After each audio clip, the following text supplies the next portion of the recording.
Hello again, all, and welcome to Let's Be Honest with Peter Kozodoy. For any of you who have picked up your copy of Honest to Greatness, you know that the very first level of honesty is getting honest with and about the community. In other words, what's going on in the world around us, what's going on in our industries, what's going on in society. Today, I have an extremely special guest, a fellow entrepreneur. Her name is Enyo. She is the founder of Building Community Bridges and works all around the world, Enyo, right? I'm going to let you say, everything you do in a moment, but welcome to the show. I'm happy to have you here. Thank you. Thank you so much. It's a privilege to be here. Well, it's my pleasure. So, Enyo, for those of you who are not familiar with your outstanding work, please take 3 to 4 minutes and tell everyone who you are, what you do, and what gets you inspired. Okay. So, my name is Enyonam Nanevie, originally from Ghana, West Africa. We've been here for a very long time. Therefore, I consider myself a social amphibian. Oh, I like that. I'm also the founder of Building Community Bridges. Really, Building Community Bridges is a project that started for me as a continental African who is abroad. My approach to building this nonprofit organization has been different in the sense that I cannot, as a continental African, approach the continent from the perspective of charity.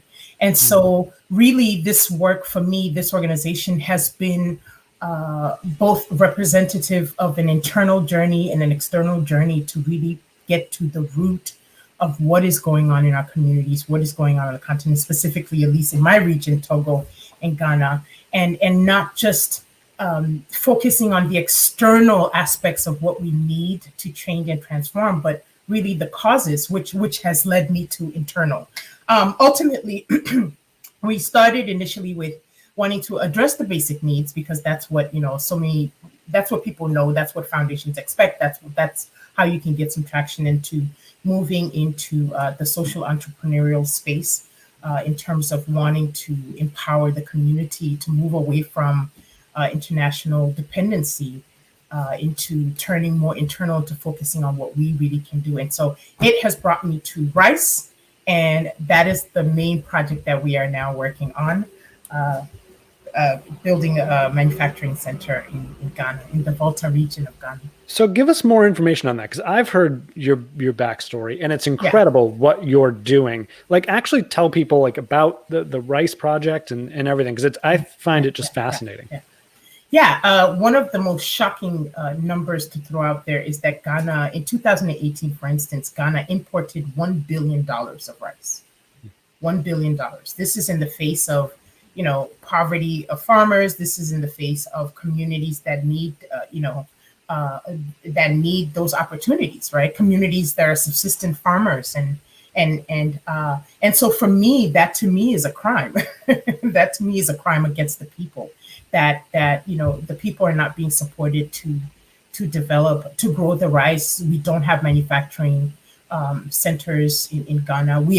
Ghana is not able to produce its own rice and therefore is importing all of that. So anyhow, our goal has been so much of what is wrong on the continent, as most people know, is corruption, right? That in this region that I'm talking about, with over 200,000 people, there is one processing center. The government itself tried to establish a processing center and had to close down, and lasted, I think, maybe a year and a half, and had to close down because of corruption. So it is completely unacceptable. And so one of the things that we are now on is we're on a mission to build rice processing centers and to ultimately establish supply chains. All of West Africa, every single country in West Africa imports rice. So we are jumping on that bandwagon as an absolute and definitive pathway out of poverty for the community, and as a way to empower the community to generate income. It is tied into the nonprofit organization in the sense, in a similar model as Mozilla, where Mozilla started out as a nonprofit, and then Mozilla Corporation came out of it. And so we're trying to establish a similar model where all of the social enterprises that we are working on is connected and tied into the nonprofit organization. And as soon as I heard your story, I instantly loved it for a couple different reasons. One is you're taking such a basic, perhaps the most basic route to helping a community is through food. You've chosen the most basic crop, rice, right? And just sort of been thoughtful about, hey, you can grow rice in Ghana, right? There's no reason why not. Absolutely. The region that we're in, I'm sorry, please go ahead. No, tell us. The region that we're in, we are the communities that we're working with are located on the fourth largest body of water, man-made lake in the world, right? Really? So we have everything. We have the water, we have virgin land, and we have the farmers, the communities. Everyone is prepared to farm. It's that there's only one rice processing center in that region, and so it's not profitable for the farmers to grow rice, and so it's a tremendous opportunity for us. So what they really need is leadership. They need leadership. Well, what we need to have is Peter in Ghana. I've been told. I'm so serious. I'm so serious because what we need to do, what is heartbreaking for me is the lack of real conversation around what is the root of so many of our problems. I'm tired of, charity. Africa is a basket case and everybody wants to bring charity to Africa, etc. But that's really not what we need. We need to start having conversations around corruption. We need to start having conversations around morality. We need to start having conversations about why our leaders and our present generation is not demanding that we safeguard the future by having this conversation now so that something can start to change. It's not, it goes unsaid. The wealth of Africa is obvious to anyone and everyone. So I don't know. I feel like we're in a twilight zone somewhat. And it's not just me, it's also other young entrepreneurs on the continent. You have, by the time you get through the government and all of the red tape and all of the corrupt bureaucracy and everybody you need to bribe, you are morally and psychologically beaten. Like, where do I go to get help for that? Let me calm down. The fire is exactly what I was hoping you would bring, Enyo. I love that about you. And that you put your finger on the second reason why I was so compelled by your story is you're right. I'm so, given that I talk and write about honesty, right? I'm always looking for, where is society looking in a certain direction where actually they're looking at the wrong thing? Right. And you bring, and as soon as you were talking about this thing, like, everybody in America seems to think we need to give to Africa and they need help. And then you come along and you're like, no, actually Africans have everything they need to fix themselves and they themselves are causing the problem. Right. How's that for honesty? Right. Except honesty. And to me, the level at which the masses, the population accept the degree of corruption, it's beyond crippling. It almost borders on psychological impairment. I'm trying to, and we don't want to talk about it. We don't want to be honest. We don't want to be honest.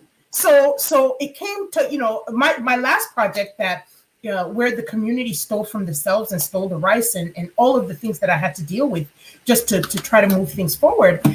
One of the evenings as I was nursing my own the trauma of these experiences, it dawned on me, and I said, we are more broken than water. Yes, water is necessary and fundamental to life, but we have greater issues than water. More fundamental. And that is more fundamental issues. And that is the fact that, somehow within our system and our societal structure, we have come to accept a non-accountability, right? Which is detrimental. There is no accountability from the people. So, wow, it's such an important story for everyone to hear, which is why I was so excited to have you on this show. The show's Let's Be Honest for a reason, and it's something I can't go share that. That's not my thing, but I can help you highlight your voice, right? And to help you get that story out there, because this is a narrative that people are not hearing. I promise you right now. So Enyo, let's come back to one of the questions I ask everyone on the show. You've certainly done a lot and been through a lot, and you have an amazing story. Take us to a time in your life when you had to get brutally honest with yourself as a leader. Talk to us about what that looked like and what you did and what happened next. Well, actually, I if I may, I'm going through a period like that now. Tell us, yeah. That I'm coming to the recognition that so many of the failures that I've had stem around my fear of taking the bull by the horns, right? And that in essence, in so many ways, in delegating trust that I want to have, in delegating, in essence, in glossing over my own acceptance of the degree of what I've been dealing with. There's so much that I've tried to do from America. I've been in America running projects on the ground. I've been in America, organizing things on the continent, right? So I'm finally coming to the point of after this last setback, I'm either going to have to pack everything up and go home and do this myself and be there at every point and be there at every gateway and be there at every door, or I'm gonna have to give it up, right? So it's one of those moments where you feel like you're at the edge of the cliff, and the only thing you can do, either jump off the cliff or you go back. It's that simple. So I'm at a point of jumping. So you think you're going to jump, huh? I have to. I either have to jump. There's no other way. I either have, because I can't delegate this to anyone else, right? There's a certain there isn't that level of trust. I am, because of the bribery, because of the corruption, because of everything that I have to deal with on the ground. I am not at a point or a level anymore of being able to trust. I mean, this is another. These are different levels of problems that you have to deal with as an entrepreneur on the ground at home, that people aren't really talking about it. Some of those aspects. I mean, there's corruption all over the world. We know that, right? There's inequality, unfortunately, all over the world. Unfortunately, yes. But the added issues that you have to deal with on the ground at home make it so that I now realize that I have to be at every single gateway. I have to be at every single door myself to monitor, to guide, to lead, and to bring some of these issues to the forefront and to fight. It's going to be a battle, right? Because when things are done at the table or bribery, it's the system is propagated because it's been successful. I mean, obviously, right? People don't want it to change. Those who are benefiting from it don't want it to change. So when you come, and I've already dealt with that working at home, whether it's simply being in a car and you're driving from Togo to Ghana and you arrive at a border and you have, there's so many instances I've had with standing my ground and saying, no, I'm not going to give you money. I have my passport. I've done everything that you've told me that I need to do by law. We have laws on the continent that mean nothing, right? So I have followed your laws, and you still want me to pay something. I mean, I've been taken to a police station, right, to stand your ground, because as a people, we don't have enough people saying no. Otherwise, it wouldn't be continued. Most people say, "Oh, yeah, let me give you $10 here. Let me give you $5." I don't do that. So it seems like you have to be fighting every single battle. Is exhausting. Like I said, it's demoralizing, and it's painful because, again, it also, as a very spiritual person, you have to also come to the realization that we as individuals are reflective of the collective, as the collective is a reflection of us. Sure. So on an emotional level, in the moments where I'm sitting down and I'm meditating, I'm saying, what is inside of me that is a part of this, right? So for me, it's moving into an even bigger question of, in order for us to address this, we have to start coming individually towards ourselves of, who are we? What are we? How have we arrived here?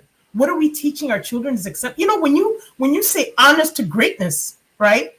That is tremendous. It's on so many levels, right? You need mothers to start teaching their children morality, right? You need, schools, and we need at every single level for it to be made important, for it to be important, for us to address this as what we as people are becoming, and practiced.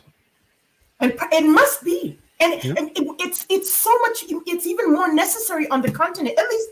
I mean, yes, again, like I said, I don't want to seem like I'm pinpointing Africa when this is happening all over the world. But as an African woman, I can only speak, for my little part of the world.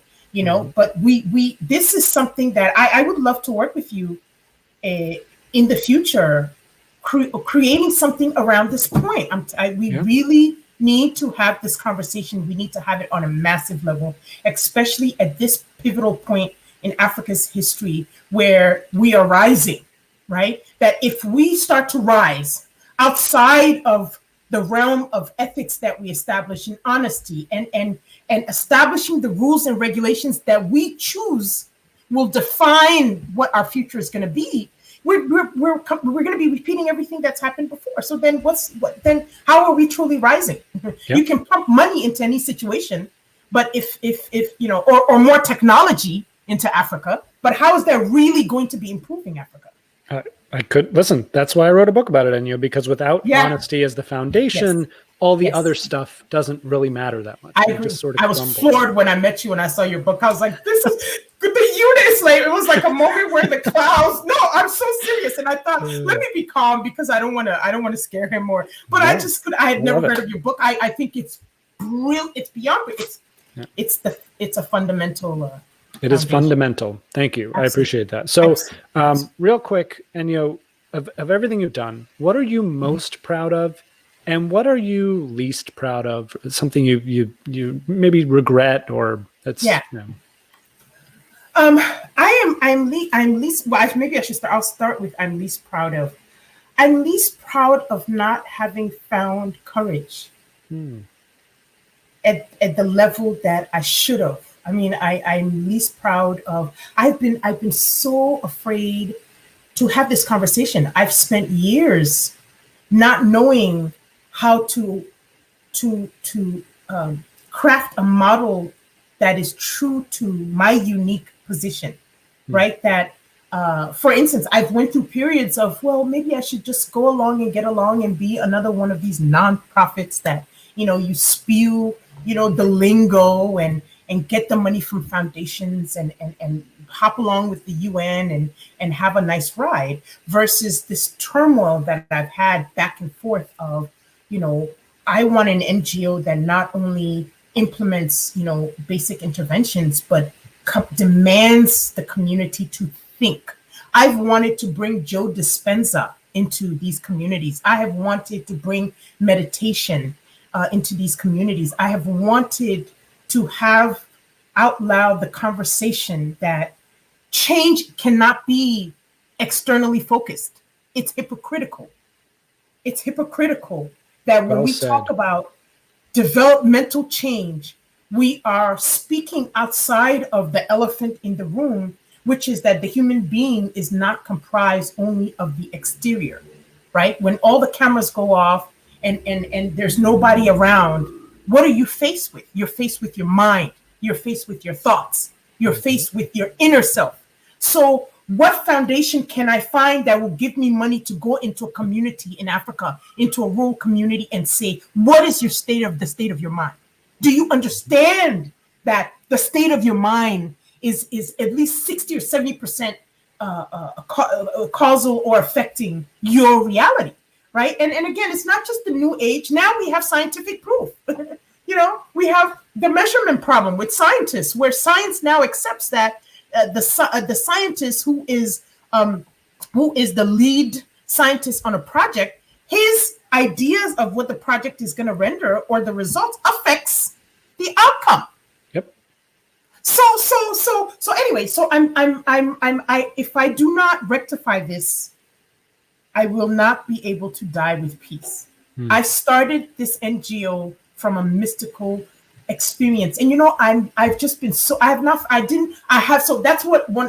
that's something that that breaks my heart, that it's taken me so long. I'm just now at the edge of walking that road, and I think it's because we have so much.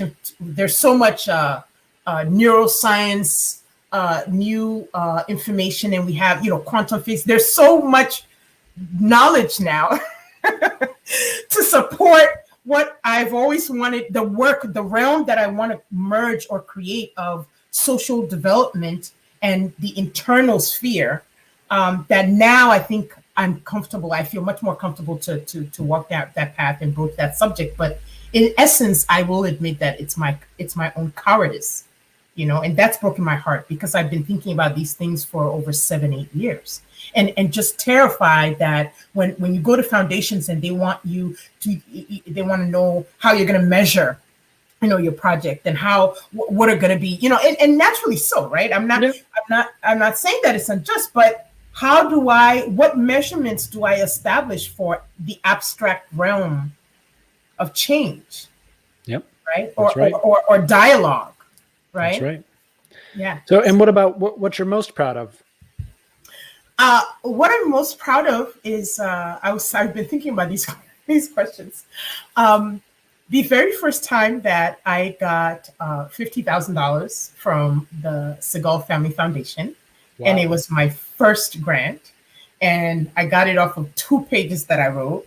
And everybody said that, as a young nonprofit organization, as a new nonprofit organization with no track record, with no history, it was going to be impossible. You have to, tag along with another organization that's more And because of not, being mindful of all these other organizational agendas and what linking of brands, et cetera, can mean ultimately, I thought, no, we have very specific ideas about the kind of work we want to do. And so we're just going to go at it. And I think it took me, a year or so of banging on doors and knocking on different foundation doors and, reaching out and sending grants and being told no, and et cetera, et cetera, et cetera. So when you find that breakthrough moment, and you have a foundation that says, we believe in what, we hear you, we understand what you're trying to do, we believe in what you're trying to do, and here we're going to support you. I mean, I was levitating. I don't think my feet were touching the ground. Wow. So that's one of my greatest. I love your story for so many reasons, but to me, your story is the story. I mean, it's a story about tenacity. It's a story about figuring out, who you really are and what you really want and what it really takes to get there. It's a story about figuring out the truth, helping others understand what's true and what's not. I mean, it's just incredible. And, take a moment and tell everyone where they can learn more about all the work you're doing and follow along with you. We have presence on Twitter and Facebook, of course, but our website, our main website, www.becombridges.org. That is BCOMbridges.org. BCOMbridges.org. Bridges.org, yes. Love that. Everyone, please go check out what Enyo is doing. She's moving and shaking. She is doing incredible things. And of course, with respect to honesty. So, Enyo, thank you for coming on and sharing your story. It's been so much of a pleasure to have you here. Thank you so much for having me. And I'm telling you, Peter, I want you in Africa. You need to come and help us have these discussions. I think really, open up your platform. It would be a great service to us. Believe it or not, you are not the first person to tell me that I would really enjoy God. No, let's do it. Let's do it. All right, Enyo. Well, thank you so much, Peter. Of course. And until next time, I'm Peter Kozodoy. Thanks for being honest.